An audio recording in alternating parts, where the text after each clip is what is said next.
नमस्कार, मैं कपिल शर्मा आप सभी का अपने यूट्यूब चैनल मिशन नॉलेज में हार्दिक अभिनंदन करता हूँ।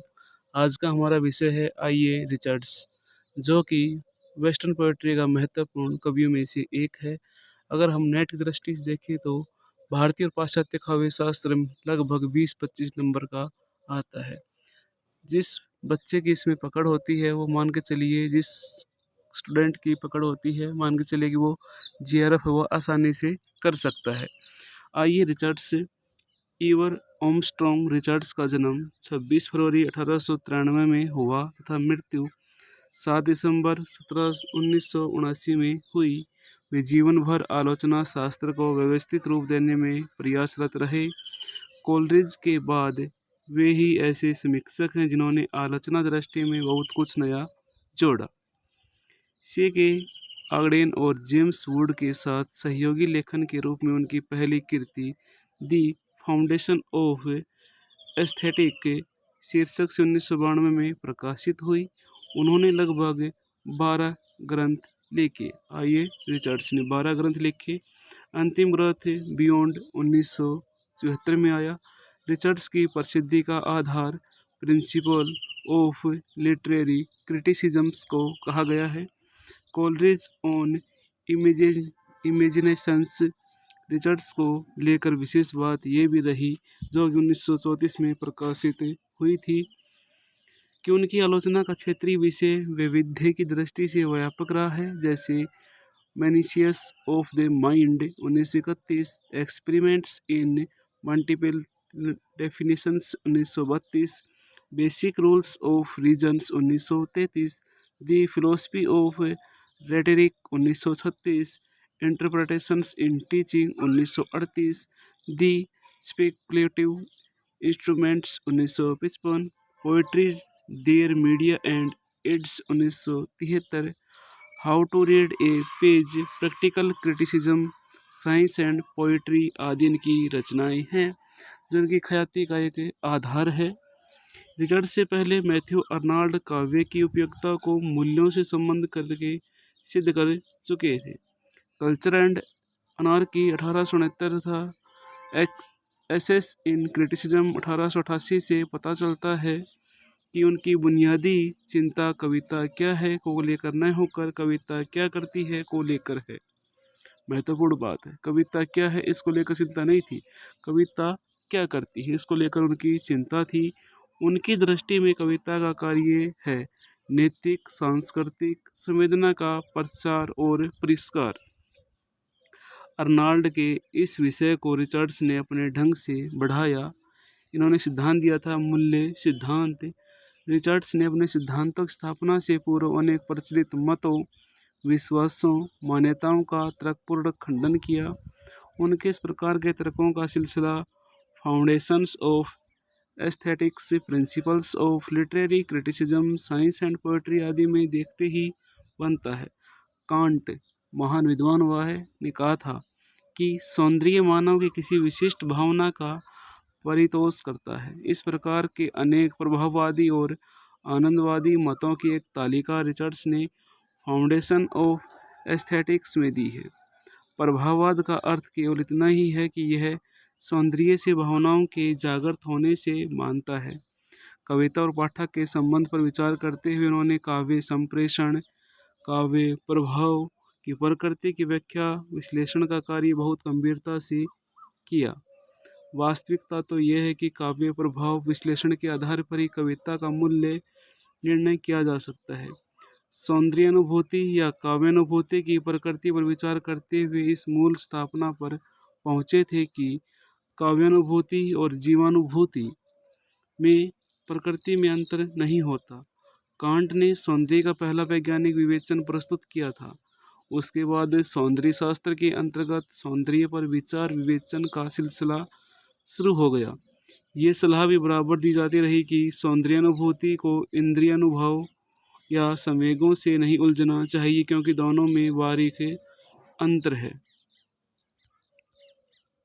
भाषा सिद्धांत में क्या कहा है, कविता में संप्रेषणता के बिना उद्देश्य सिद्ध नहीं होता। रिचर्ड्स ने कहा है कि कविता में संप्रेषणीयता के बिना उद्देश्य सिद्ध नहीं होता। भाषा ही प्रेषण का साधन और माध्यम है। इस सच को समझते हुए रिचर्ड्स ने काव्य भाषा सिद्धांत की स्थापना की और उसका भाषा संबंधी चिंतन चर्चा के केंद्र में रहा। इस काव्य भाषा चिंतन को काव्य भाषा का समेगात्मक सिद्धांत नाम दिया है। रिचर्ड्स ने अपने शिष्य सी के आगडेन के साथ मीनिंग ऑफ मीनिंग नामक पुस्तक में तथ्यपरक भाषा का विवेचन किया था और प्रिंसिपल ऑफ लिटरेरी क्रिटिसिज्म नाम पुस्तक में रागात्मक भाषा या भावपरक भाषा का दो भेद किए हैं। तथ्यपरक भाषा का प्रयोग और रागात्मक भाषा का प्रयोग। तथ्यपरक भाषा क्या होती है? भाषा का प्रयोग तार्किकों, दार्शनिकों और वैज्ञानिकों की भाषा में मिलता है। वहाँ पर शब्द द्वारा हमें किसी तथ्य की सूचना मिलती है, उसका यथार्थ बोध होता है और ऐसे कथन की सत्यता की परीक्षा भी की जा सकती है। तथ्यपरक कथनों पर दो बातों को महत्व मिलता है तथा उनके पारस्परिक संबंध को। विज्ञान तथा तर्क में भावनाओं को प्रयासपूर्वक अलग रखते हुए इसी प्रकार की तथ्यपरक भाषा का प्रयोग किया है। रागात्मक भाषा में भावपरक तत्वों की प्रधानता होती है। अगला इन्होंने दिया है अर्थ मीमांस चिंतन दिया है। रिचर्ड्स ने भाषा के स्वभाव और कार्य का गंभीर विवेचन करते हुए यह प्रश्न बहुत गहरे स्तर पर उठाया कि अर्थ से तात्पर्य क्या है। भाषा ही भाव संप्रेषण का माध्यम है। भाषा क्या है? भाव संप्रेषण का माध्यम है और इस माध्यम का उपयोग हर रचनाकार को अपने ढंग से करता है। भाषा प्रतीक व्यवस्था है और यह प्रतीक व्यवस्था ही रचनाकार और पाठक के बीच एक मानसिक सेतु का निर्माण करती है। भाषा प्रतीकों में मानसिक वृत्तियों के अर्थ गुच्छ निहित होते हैं। इस दृष्टि से अर्थ ग्रहण के अनेक स्तर हैं। सभी पाठकों की मानसिक भूमिका एक सी नहीं होती, इसलिए वे रचना का एक सा अर्थ ग्रहण और बिंब ग्रहण भी नहीं करते। फिर देश और काल के संदर्भ भी अर्थ को बदलता है। एक ही शब्द में कभी अर्थ संकोच होता है, कभी अर्थ विस्तार, कभी अर्थादेश। एक स्तर पर पाठक केवल नाद से परिचित होता है और उसी का प्रभाव उसके मानस पर पड़ता है। ध्वनि भेद से अर्थ भेद की परख करने की क्षमता आते ही पाठक अर्थ व्यंजन की भीतरी बारीकियों को पकड़ने लगता है, अर्थ की जटिलताओं में धंस कर समझने लगता है कि फिर उसी भाषा को जटिल प्रतीकों के अर्थ संसाधनों में मजा आने लगता है। रिचर्ड्स का यह भी मानना था कि भाषा अभिप्रायों को समझने में व्याकरण सहायक होती है, किंतु उससे भी अधिक सहायता मनोविज्ञान से मिल सकती है, क्योंकि मन में उत्पन्न होने वाले द्वंद्व, तनाव, संघर्ष, विरोध के भावों का परस्पर संबंध भाषा में बराबर परिलक्षित होता है। भाषा का एक स्तर वह भी है जिसमें रूपों का प्रयोग किया जाता है। यह पुराने शब्दों का नया अर्थ भरता है। बहुतायत प्रयोग होने के कारण घिस गए शब्दों पर नए अर्थ की पॉलिश करता है। वागार्थ की प्रतिप्रति करता है। भाषा का कार्य सरल और जटिल अर्थ को संप्रेषित करना है। स्थूल रूप में रिचर्ड्स ने प्रैक्टिकल क्रिटिसिज्म नामक अपनी पुस्तक में अर्थ विचार करते हुए 4 प्रकार के अर्थों को निर्देश किया है। कौन कौन से? वाचार्थ, वस्तु स्थिति को सामने लाने वाली प्रमुख शब्द क्या है? शक्ति है। भाव अर्थात विषय के प्रति लेखक अथवा वक्ता की चेष्टा। ध्वनि या लहजा अर्थात पाठक के प्रति लेखक की चेष्टा। अभिप्राय, लेखक अथवा वक्ता का अभिप्राय। स्वयं रिचर्ड्स ने न्यू क्रिटिसिज्म के समर्थ प्रतिष्ठापक के रूप में शब्द शक्तियों तथा प्रकरणगत अर्थ संदर्भों पर ध्यान दिया। अपने आरंभिक ग्रंथ मीनिंग ऑफ मीनिंग में आगडेन के साथ रिचर्ड्स ने शब्दों को रेफरेंशियल्स मीनिंग अर्थात संदर्भ के निहितार्थ और अनिहितार्थ पर ही विचार किया। आगे चलकर दी प्रिंसिपल ऑफ लिटरेरी क्रिटिसिज्म में उन्होंने इमोटिव मीनिंग में भावात्मक अर्थ पर विशेष बल दिया। कहा कि अनिहितार्थ अर्थ की अपेक्षा भावात्मक अर्थ उपयोगी और अपेक्षित होता है। रिचर्ड्स ने भाषा के 4 अर्थ व्यापारों से विस्तार चर्चा की और कहा कि सेंस से तात्पर्य है अविधेय अर्थ ग्रहण का और फीलिंग से इमोटिव मीनिंग अर्थात भावात्मक अर्थ का ग्रहण। ये रिचर्ड्स की चीज़ें थी। उन्होंने किस प्रकार से भाषा के ऊपर अपनी पकड़ को मजबूत किया और उनको ऊपर दिखाया है रिचर्ड्स ने।